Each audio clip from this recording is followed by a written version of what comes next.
ಜಾಮೀನು ಸಿಕ್ಕಿದ್ರು ಪವಿತ್ರ ಗೌಡಗೆಲ್ಲ ಬಿಡುಗಡೆಯ ಭಾಗ್ಯ. ಪರಪ್ಪನ ಅಗ್ರಹಾರದಲ್ಲೇ ಇರುವ ಪವಿತ್ರ ಗೌಡ, ದರ್ಶನ್ ಸೇರಿ 7 ಆರೋಪಿಗಳಿಗೆ ಷರತ್ತುಬದ್ಧ ಜಾಮೀನು ಸಿಕ್ಕಿದೆ. ಸೋಮವಾರದವರೆಗೂ ಜೈಲಲ್ಲೇ ಇರಬೇಕಾಗಿದ್ದಾರೆ ಆರೋಪಿಗಳು. ಬೇಲ್ ಸಿಕ್ಕಿದ್ದಕ್ಕೆ ಸಂತಸಗೊಂಡಿದ್ದ ಪವಿತ್ರ, ಪ್ರದೋಷ್, ಅನುಕುಮಾರ್ ಸದ್ಯಕ್ಕೆ ಬಿಡುಗಡೆ ಡೌಟು ಎಂಬ ಸುದ್ದಿ ಕೇಳಿ ಮೌನಕ್ಕೆ ಶರಣಾಗಿದ್ದಾರೆ. ಇವತ್ತು ನಾಳೆ ರಜೆ ಇದೆ. ಸೋಮವಾರವೇ ಬಿಡುಗಡೆಯ ಪ್ರಕ್ರಿಯೆ ನಡೆಯಲಿದೆ. ಹಾಗಾಗಿ 2 ದಿನಗಳ ಕಾಲ ಇರಲೇಬೇಕಾಗುತ್ತೆ. ಇವತ್ತು ಸೆಕೆಂಡ್ ಸ್ಯಾಟರ್ಡೆ, ನಾಳೆ ಇನ್ನೇನು ಸಂಡೇ. ಹಾಗಾಗಿ 2 ದಿನಗಳು ಕೂಡ ಪ್ರಕ್ರಿಯೆಗಳನ್ನು ಮುಗಿಸೋಕೆ ಸಾಧ್ಯ ಆಗೋದಿಲ್ಲ. ಆ ಕಾರಣಕ್ಕಾಗಿ ಸೋಮವಾರದವರೆಗೂ ಕಾಯಲೇಬೇಕಾದಂಥ ಪರಿಸ್ಥಿತಿ ಇದೆ. ನೋಡಿ, 6 ತಿಂಗಳಾಗಿತ್ತು ಜೈಲಿಗೆ ಸೇರಿ. ಸಾಕಷ್ಟು ಬಾರಿ ಬೇಲ್ನ ಅರ್ಜಿ ತಿರಸ್ಕಾರವೂ ಆಗಿತ್ತು. ಬಟ್ ಇವತ್ತೆಲ್ಲ ನಾಳೆ ಬಿಡುಗಡೆ ಆಗೇ ಆಗ್ತೀವಿ ಅನ್ನುವಂಥ ನಂಬಿಕೆಯಲ್ಲಿ ಕೂತಿದ್ರು. ಅದು ನಿನ್ನೆ ಬಂದಂಥ ತೀರ್ಪು ಸಹಜವಾಗಿ ಖುಷಿ ಆಗಿದೆ. ಇನ್ನೇನು ಹೊರಟು ಬಿಡಬಹುದು ಅನ್ನುವಂಥ ಖುಷಿಯ ನಡುವೆ 2 ದಿನ ಕಾಯಲೇಬೇಕು ಅನ್ನುವಂಥ ಪರಿಸ್ಥಿತಿ ಶನಿವಾರ ಭಾನುವಾರ ಆಗಿರೋದ್ರಿಂದ ಕಾನೂನು ಪ್ರಕ್ರಿಯೆಗಳು ಏನನ್ನೂ ಮಾಡೋದಕ್ಕಾಗಲ್ಲ. ಹಾಗಾಗಿ ಸೋಮವಾರ ರಿಲೀಸ್ ಆಗ್ತೀವಿ ಅಂತ ಗೊತ್ತಾಗ್ತಾ ಇದ್ದ ಹಾಗಾಗಿ ಮೌನಕ್ಕೆ ಶರಣಾಗಿದ್ದಾರಂತೆ. ಇಲ್ಲಿವರೆಗೂ 1 ದಿನ, ಬಟ್ ಬೇಲ್ ಸಿಕ್ಕಿದೆ, ಜಾಮೀನು ಸಿಕ್ಕಿದೆ, ಹೊರಗಡೆ ಹೋಗ್ತೀವಿ ಅಂತ ಗೊತ್ತಾದ ಮೇಲೆ ಒಂದೊಂದು ಸೆಕೆಂಡು ಎಷ್ಟೊತ್ತಿಗೆ ಕಳೆಯುತ್ತೋ ಅಂತ ಯೋಚಿಸ್ತಾ ಇದ್ದಾರಂತೆ. ಇತ್ತ ಕಡೆಯಲ್ಲಿ ಅವರ ಕುಟುಂಬಸ್ಥರು ಕೂಡ ಈಗ ಹೊರಗೆ ಬರ್ತಾರೆ ಅಂತ ಕಾಯ್ಕೊಂಡು ಕೂತಿದ್ದಾರೆ.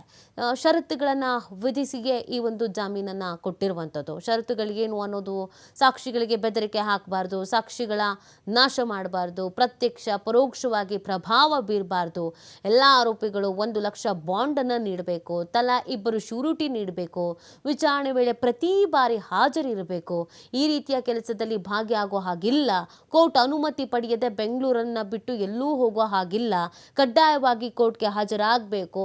ಈ ಥರದ್ದು ನಾನಾ ಷರತ್ತುಗಳು. ಬೇರೆ ದೇಶಕ್ಕಂತೂ ಹೋಗೋ ಹಾಗಿಲ್ಲ.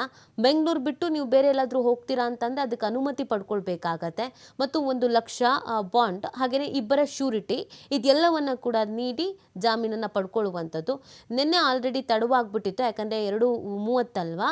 ಆಗ ಪ್ರಕ್ರಿಯೆಗಳನ್ನು ನಡೆಸೋದಕ್ಕೆ, ಅಂದರೆ ಆ ಆದೇಶದ ಪ್ರತಿ ಜೈಲಿಗೆ ಸೇರಬೇಕು, ಜೈಲಾಧಿಕಾರಿ ಅದನ್ನು ನೋಡಬೇಕು, ಸಹಿ ಹಾಕಬೇಕು. ಸಹಜವಾಗಿ 6 ಗಂಟೆ ಮೇಲೆ ಯಾವುದೇ ರೀತಿಯಾದಂಥ ಪ್ರಕ್ರಿಯೆ ನಡೆಯೋದಿಲ್ಲ.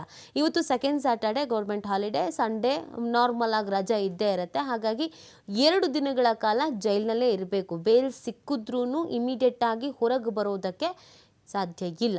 ಸೋಮವಾರದವರೆಗೂ ಕಾಯಬೇಕಾಗತ್ತೆ. ಇನ್ನೇನು 6 ತಿಂಗಳೇ ಕಾದಿದ್ದಾರೆ. ಇನ್ನು 2 ದಿನ, ಇವತ್ತು ಮತ್ತು ನಾಳೆ. ಇನ್ನು 2 ದಿನದಲ್ಲಿ ಹೊರಗಡೆ ಬರ್ತಾರೆ. ಬಟ್ ಒಂಚೂರು ಬೇಸರ ಆಗಿದೆಯಂತೆ. ಹೋಗ್ಬಿಡ್ಬೋದಿತ್ತು ಹೊರಗಡೆ ಅಂತ ಅಂದ್ಕೊಂಡಿದ್ರು. ಇಲ್ಲ, ಹೀಗಾಗಿರೋ ಹಿನ್ನೆಲೆಯಲ್ಲಿ ನೀವು ವೆಯ್ಟ್ ಮಾಡಬೇಕು ಅಂತ ಹೇಳಿರೋದ್ರಿಂದ ಸ್ವಲ್ಪ ಬೇಸರಕ್ಕೆ ಒಳಗಾಗಿದ್ದಾರೆ ಅನ್ನೋದು ಕೂಡ ಗೊತ್ತಾಗ್ತಾ ಇದೆ. 7 ಜನಕ್ಕೆ ಜಾಮೀನು ಸಿಕ್ಕಿತು. ಅದರಲ್ಲಿ A1 ಪವಿತ್ರಾಗೆ ಜಾಮೀನು ಸಿಕ್ಕಿದ್ದು ಅವರ ಕುಟುಂಬಸ್ಥರಿಗೆ ಖುಷಿ ತರಿಸಿತ್ತು. ಅವರ ಕುಟುಂಬಸ್ಥರು ನಿನ್ನೆ ಪ್ರತಿಕ್ರಿಯೆ ಕೂಡ ಕೊಡ್ತಾ ಇದ್ರು. ಅವರ ಮಗಳು ಸೇರಿದಂತೆ, ಇವರ ತಾಯಿ ಸೇರಿದಂತೆ ಎಲ್ಲರೂ ಹರ್ಷವನ್ನು ವ್ಯಕ್ತಪಡಿಸ್ತಾ ಇದ್ರು.